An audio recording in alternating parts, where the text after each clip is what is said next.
I basically always wanted to make a video like this. It's been, like I said, a long time coming, and I've spent years watching videos like this, so I thought, that it would be a good time to make my own.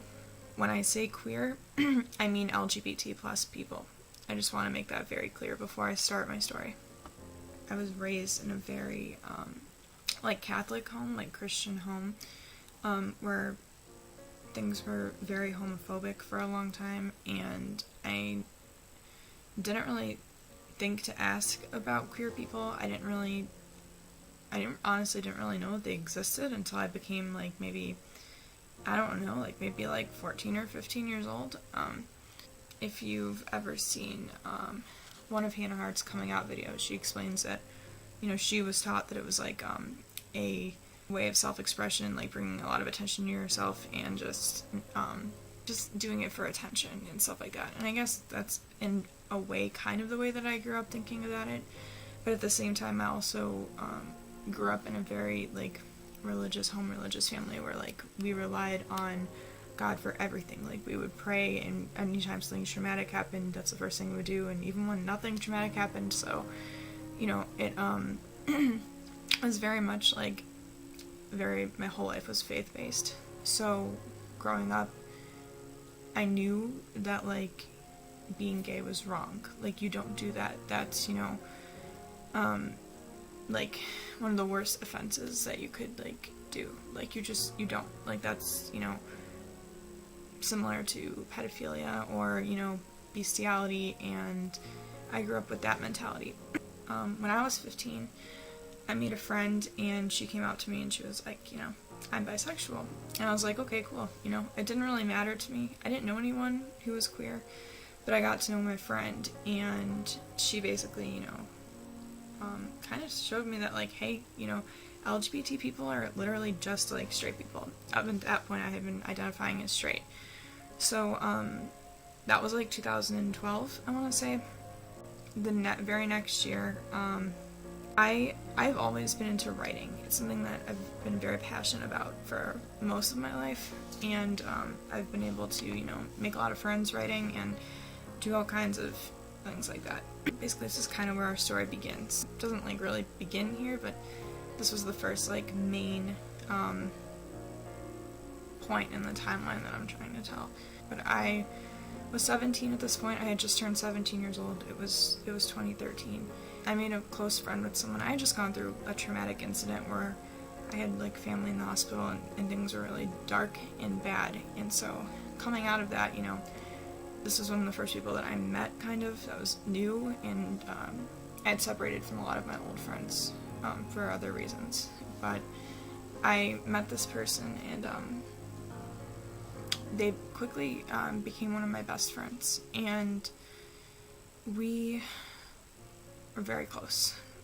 They just kind of pulled me out of what I was going through, and we became inseparable, I guess is the word that I've used before that you could use.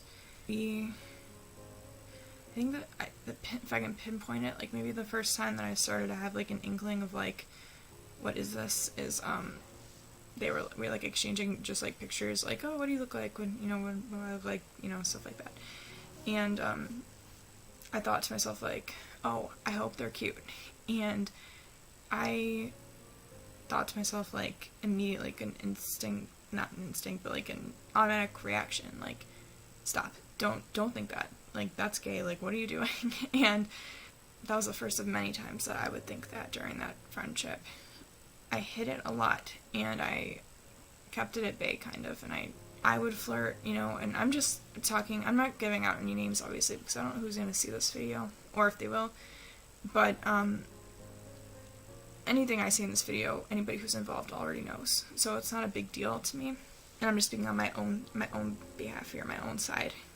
But I would, I would flirt with them, and I would, I felt things for them, more than I had ever felt for anyone, and I had dated, a bunch of boys in my teens, so, it was kind of, shocking, because, you haven't really given much thought to this, and then all of a sudden it's right in front of you, and you're like, okay, well, why did I choose to do this? And I struggled with that for a long time. I thought, why would I consciously choose to do this? How would I just randomly choose, like, this is the first girl I had ever liked, like, that I had ever consciously liked in my life? And I thought to myself, like, you know, how did I choose it? Because I genuinely thought that I did.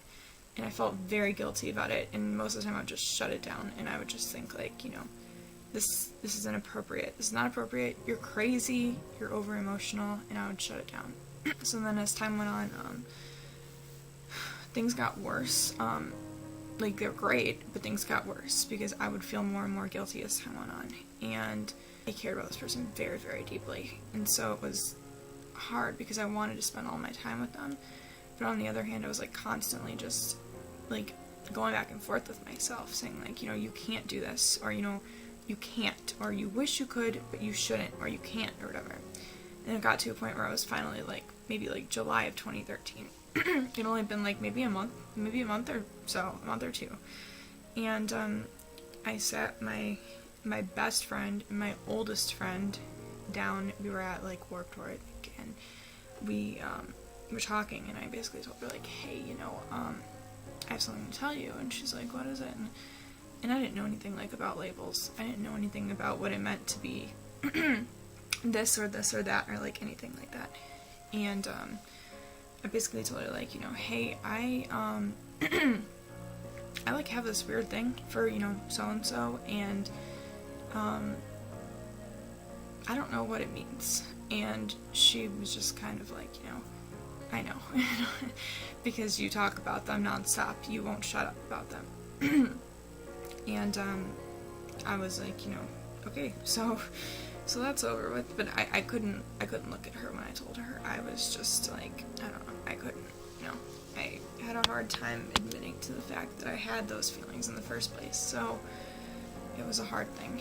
And her immediate reaction after she told me she already knew was like, does your mom know? Does your grandma know? Because she knows that my mom's side of the family is extremely religious and very, very homophobic, which I'll get into later on.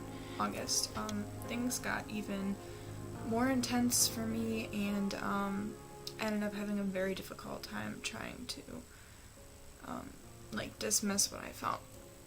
But I did at the same time, if that even makes sense. I wouldn't let myself feel, but I did, like, feel, and I couldn't stop myself from feeling the way that I felt. Like, that summer started to come to a close, and everything that people talked about when they talked about, like, loving someone is what I felt in that moment. I felt everything that, you know, I just felt everything, and it was the first time I'd ever felt like that, despite, you know, being in relationships with guys and, you know, all kinds of stuff like that. So I basically, near the end of the summer, I made a choice. This was the choice that I had made, and I decided, you know, I firmly believe that, you know, God puts people in people's lives for a reason.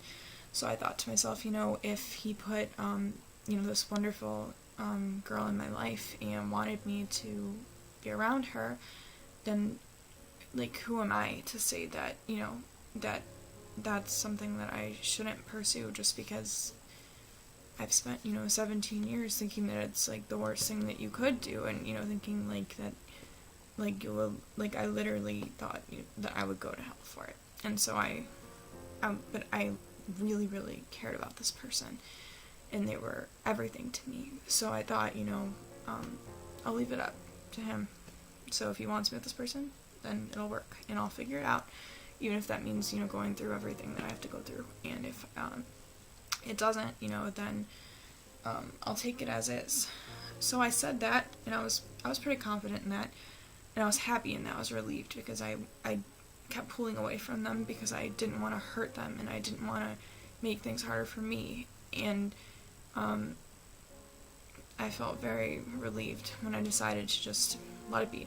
A few days later, my friend who had gone missing, not missing not like kidnapped, but like missing from most people's lives. I don't know, it's a weird situation, I don't know.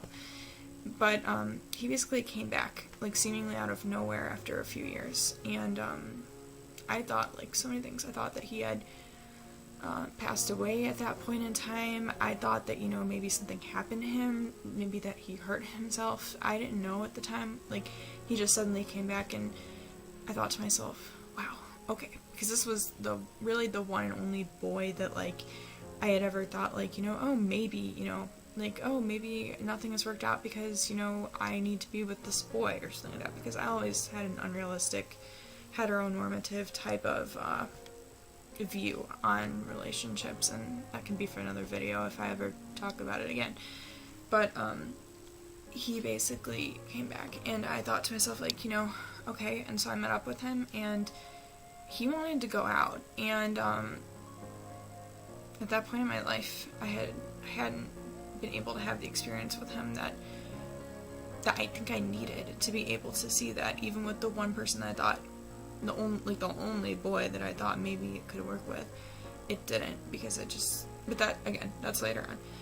I essentially ditched the person that I cared so much about, and I went with this guy because I thought that it was what I was supposed to do. And it sounds so stupid, it's a horrible thing to say, but I firmly believed that, you know, like, oh, if this person is back in my life, then wow, I really must not have been meant to be with a girl. And so I went along with it. The relationship lasted a few months, and it was not good. And I'm not saying, again, no names, but, you know, it was not good.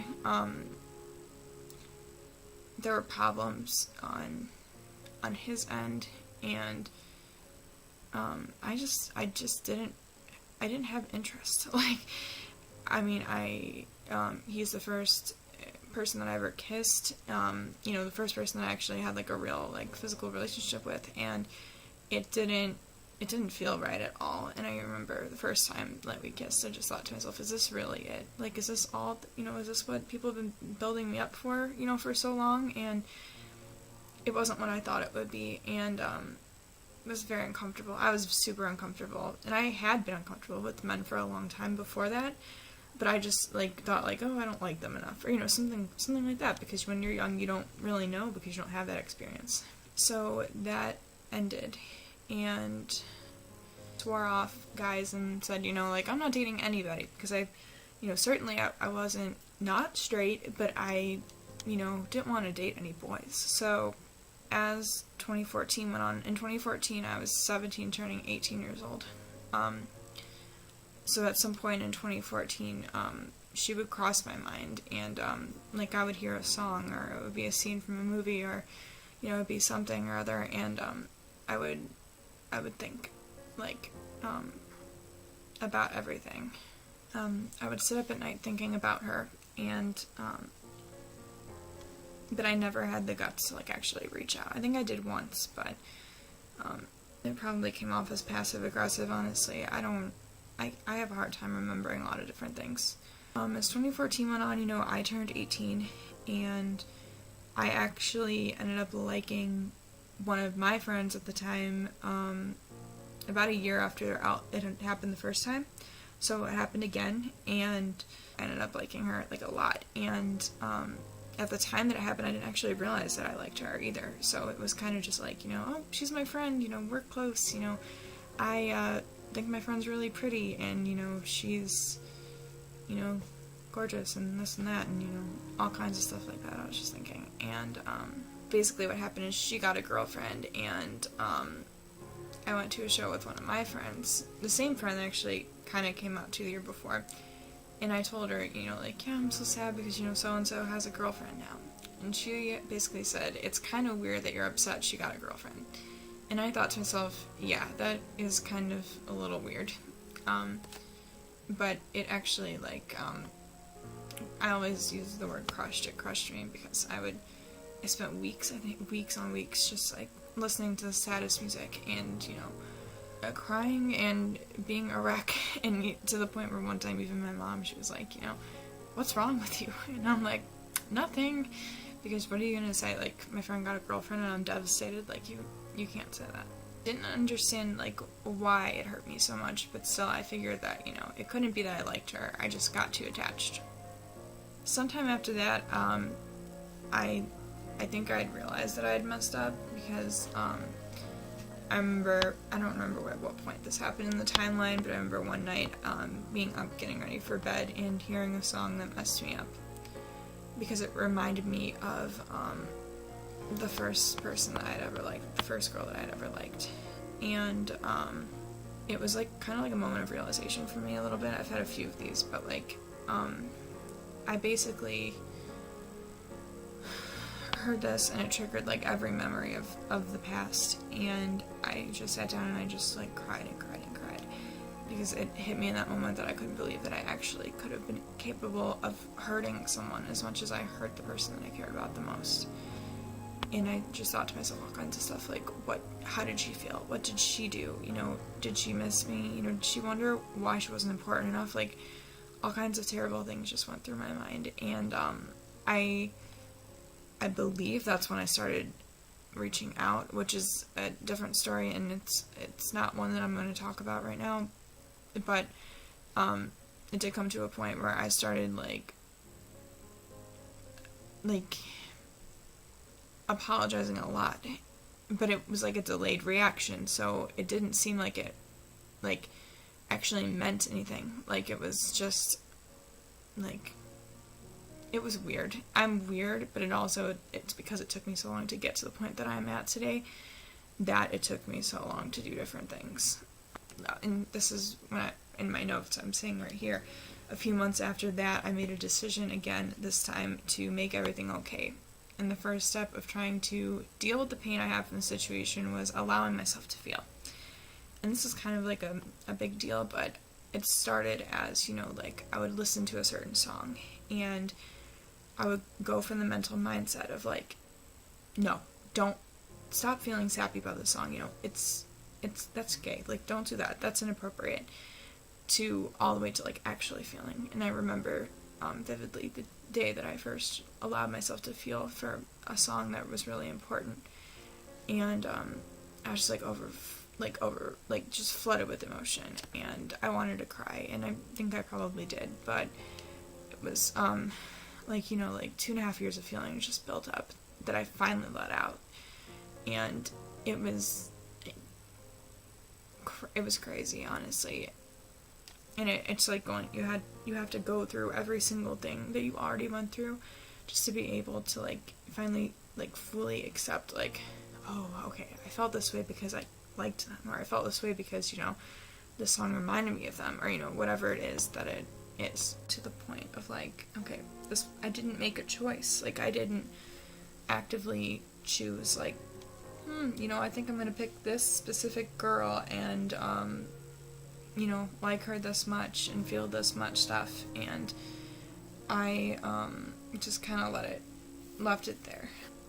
But I didn't touch on the fact that I liked them, that I liked girls in general. I just thought to myself like, okay, I can accept that I liked this person, I can acknowledge that and stop lying about it, because I had lied to so many people. Like I'd lied to friends, I'd lied to, like I would tell people that I liked them, and then I would just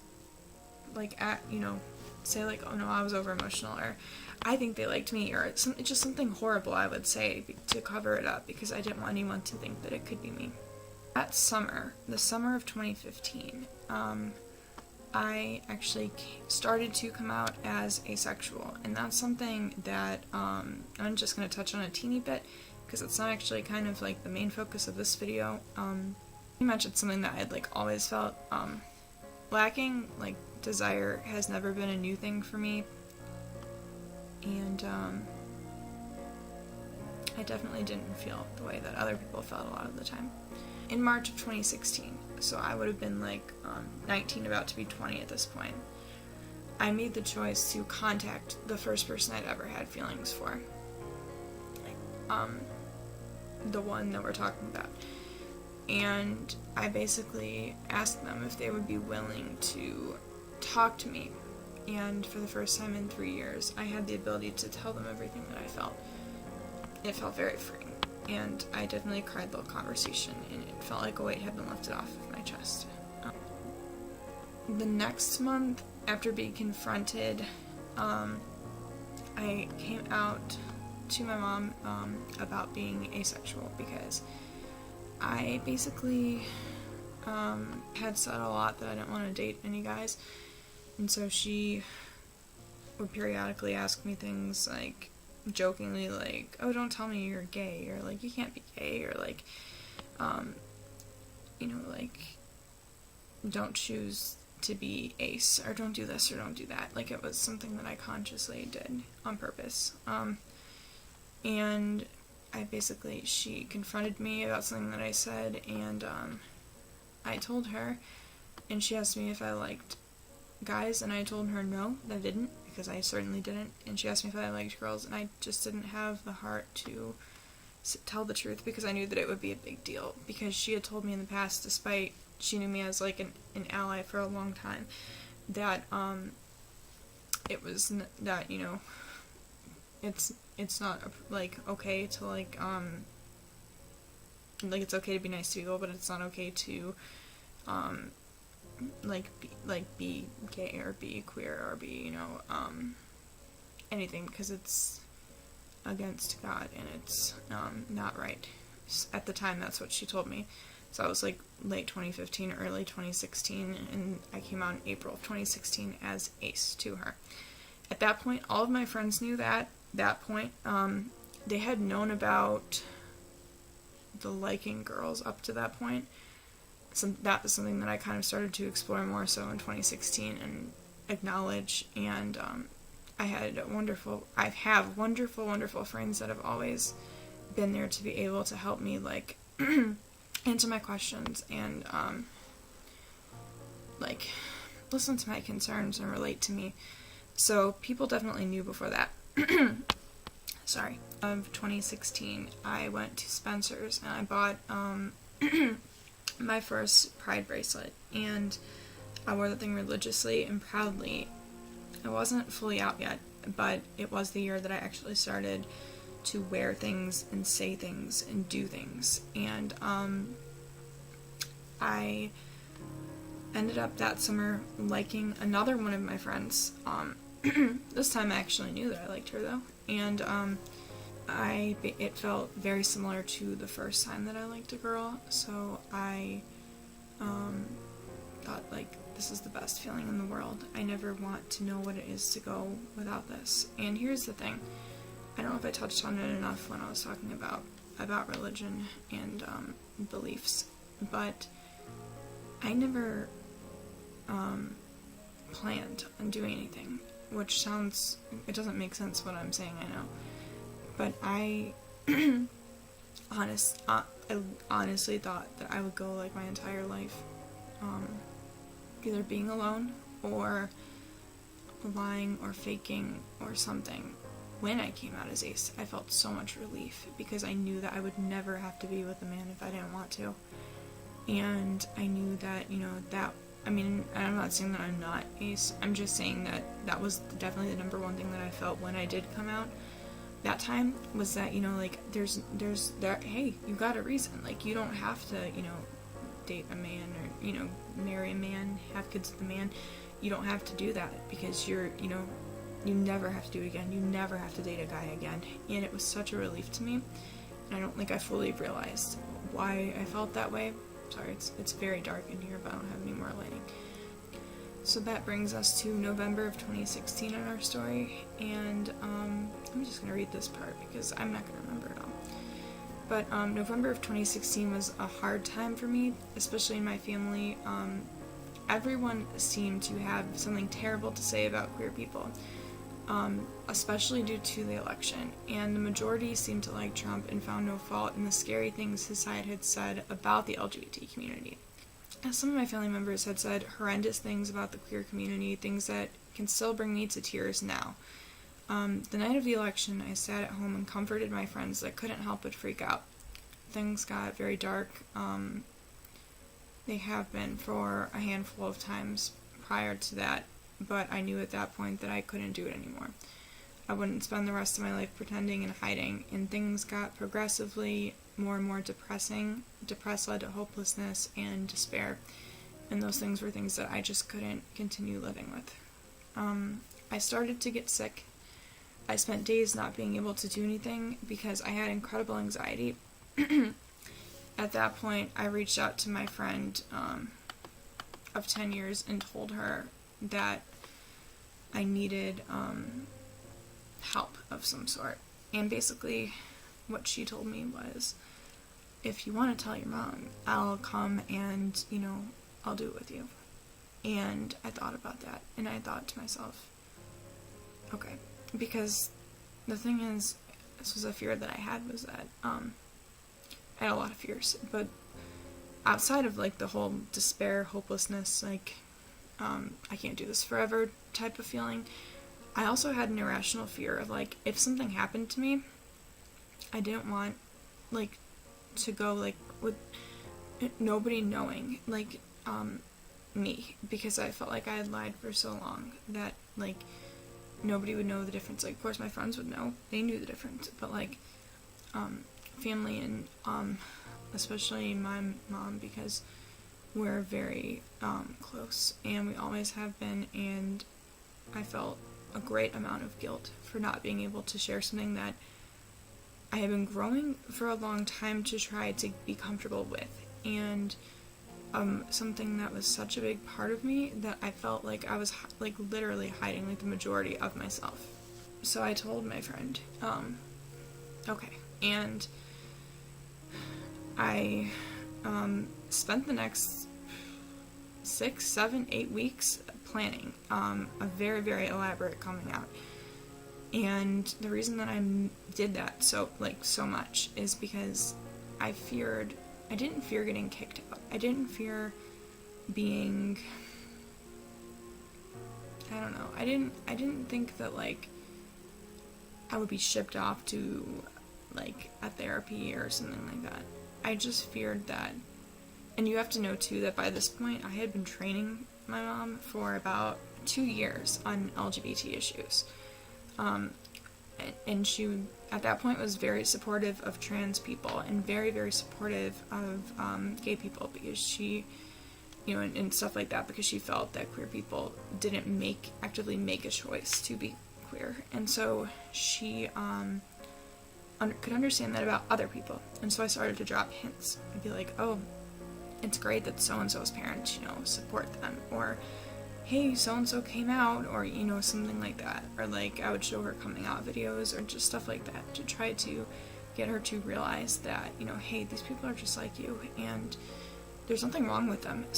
I didn't go into it thinking I would get kicked out or anything horrible, because of the relationship that we have, I didn't think that would happen. But I did fear that she would see me differently than the way that she saw me for almost 21 years before that. Planned it, worked around my friend's work schedule, and we finally had a day that we could do it. So on February 13th, 2017, I came out with an 8-page letter explaining everything. I agonized over that day, never thinking that I'd ever get to that point. I trained myself for so long to be quiet and internalize my feelings. I never imagined in 2017 that I'd be telling her everything. I didn't know how she'd react, but something deep inside me told me to go for it. I had prayed about it, and I guess you could just call it an intuition, but something inside me told me to go. And to date, that is the best decision that I ever could have made for myself, because that day started the rest of my life. She wowed me by 100%, like, just being 100% accepting. And this is something that actually floored me at the time. And when she left the room to go to the bathroom, I turned to my friend, and my friend was like, I can't believe this. And I'm like, I can't believe it either, because it shocked me so much. And it shouldn't have, probably, but because of the way that I grew up, I was very, very fearful of the way that she would react, and getting myself to the point of, like, rationalizing, like, okay, you didn't make a choice. It's not your fault. You're not doing anything wrong. It all takes so long to get to that point that even when you're there, you're afraid that other people won't be there right away. Getting through the internalized homophobia after coming out proved to be a struggle for me. No one really tells you how much your life changes after you come out. I was extremely lucky to have a positive outcome, but it's life-altering for sure. You go from hiding every day for years to being able to be yourself, and it's insane. So the next month I came out to my dad. He told me he already figured it out and didn't care because of stuff that I had been posting around the election. The next month, which was June of 2017, I was about to turn, or no, I had actually just turned 21. I went to my first Pride, and this is something that I really love talking about because I think it's really happy, but basically never in my life had I seen so many queer people in the same place. I cried walking in and couldn't believe it. I'd had a few moments like that, but that felt surreal.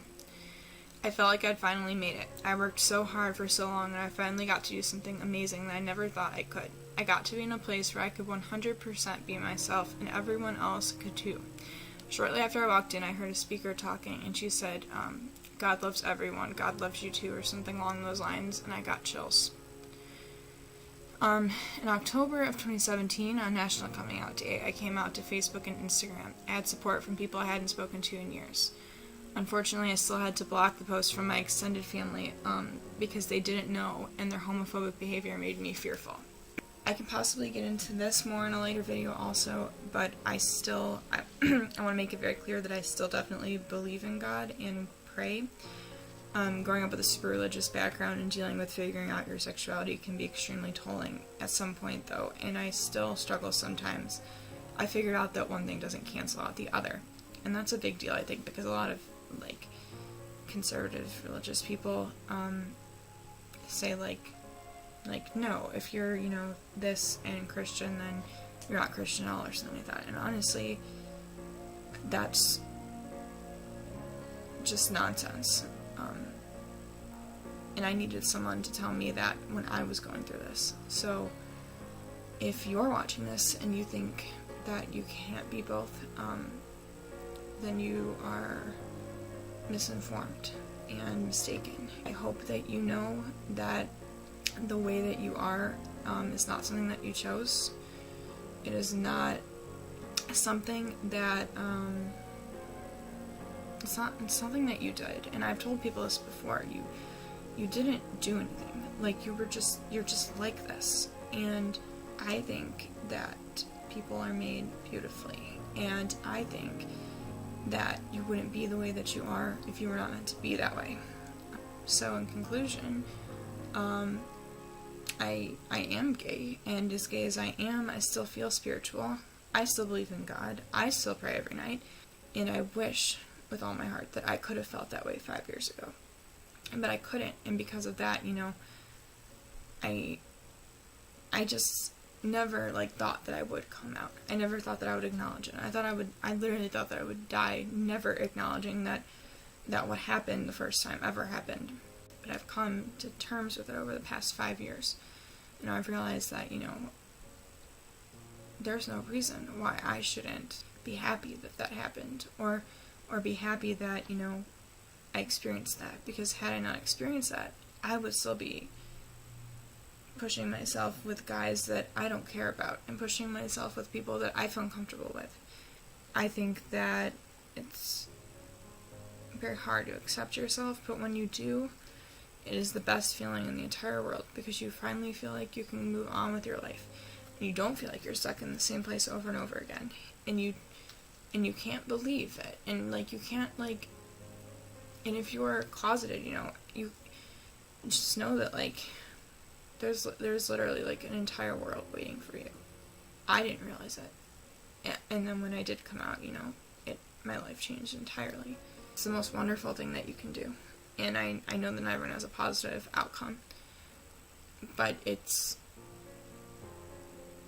there's nothing better in this world than being able to be the person that you are, and not feel sorry about that, and not feel like you're lying, and not feel terrible about it. And like I said, if you're on the other side and you want to come out and you haven't, or you don't think you can, I want you to know that you absolutely 100% can. Even if you can't right now, you can. You're going to be fine. You absolutely can. And when you do come out, you are going to be welcomed by so many people. And you're never going to, you won't be able to believe that you lived your life so long hiding when you could have been happy and out and yourself. If you're watching this and I know you, then thanks for watching a 40-minute video of me talking about something you've heard 100 times. And if you don't know me, then I hope that it helped. And if you know me but you didn't know the story, then if you don't have anything nice to say, don't say anything at all. Okay, bye.